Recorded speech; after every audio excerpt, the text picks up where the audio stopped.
بسم الله الرحمن الرحیم. السلام علیکم ورحمت الله وبرکاته. محترم مسلمانانو ورونو، امید لرم چې روغ او جوړ به یو. الله تعالی مو خوشحاله لره. محترمو، نن به تاسو ته د رسول الله صلی الله علیه وسلم د کفالت متعلق خبره کوو چې رسول الله صلی الله علیه وسلم کفالت چې دا چا کړی وای او څرنګه یې کړی وای. نو محترمو، راځو د خپل خبرې طرف ته. خو دې نه مخکې تاسو نه اپیل ده چې دغه چینل سبسکرایب کړئ او ویډیو لایک او شیر کړئ. نو محترمو، د رسول الله صلی الله علیه وسلم کفالت چې ده، چې کله د حلیمه سعدیې سره د رسول الله صلی الله علیه وسلم شق صدر چې کومه واقعه پیښه شوله، نو هغې نه بعد حلیمه سعدیه چې ده هغه ویرېدله چې داسې نه چې رسول الله صلی الله علیه وسلم باندې څه وسي.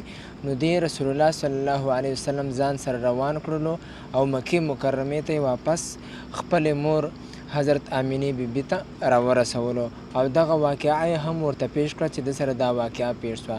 نو هغې تسلي ورکړه او ورته وویل چې رسول الله صلی الله علیه وسلم ته څه ضرر نه رسیږي، د ما بچی چې ده دا به د لوی شان ول بچی وي. هغې نه بعد حضرت آمینه بیبي چې ده رسول الله صلی الله علیه وسلم ځان سره مدینې منورې ته بوتلو. هلته د حضرت آمینې بیبي خپله د مور او پلار کورنۍ وه، هغې ته یې بوتلو او بیا هلته څه ټیم تېرولو نه بعده دوی بیا واپس را روان شوله. خو په مقام ابوا، دا د مدینې او د مکې په مابینځ کې یو ځای ده، مقام ابوا ورته ویلی کېږي. په دې کې د حضرت آمینې بیبي وفات وشو او بیا هغې نه بعد چې ده رسول الله صلی الله علیه وسلم چې ده د ده کفالت چې ده دا حضرت عبدالمطلب د ده چې کوم نیکه وای هغه په ذمې باندې واخیستلو او د ده کفالت به یې کولی.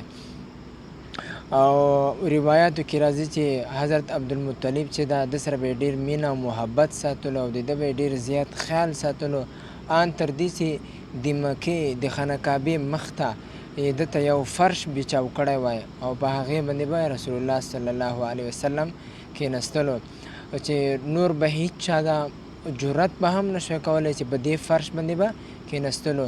صرف او صرف رسول الله صلی الله علیه وسلم په دې فرش باندې کېنستلو. او بیا چې کله رسول الله صلی الله علیه وسلم د 8 کالو ته ورسېدلی، نو د خپل نیکه چې کومه سایه وه هغه هم ځینې چګسرله او نیکه چې د حضرت عبدالمطلب هغه هم وفات شولو.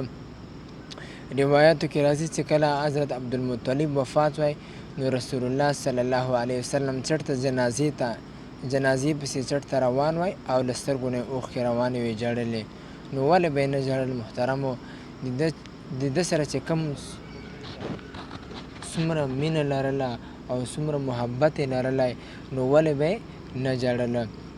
او بیا چې کله هغه وفات شو، نو هغې نه بعده د ابوطالب چې د هغه په خپلې ذمې کې واخیستلی او د هغه کفالت کولو، او هغه به روایاتو کې راځي چې د خپلو بچیانو نه هم زیات محبت او مینه ورسره کوله.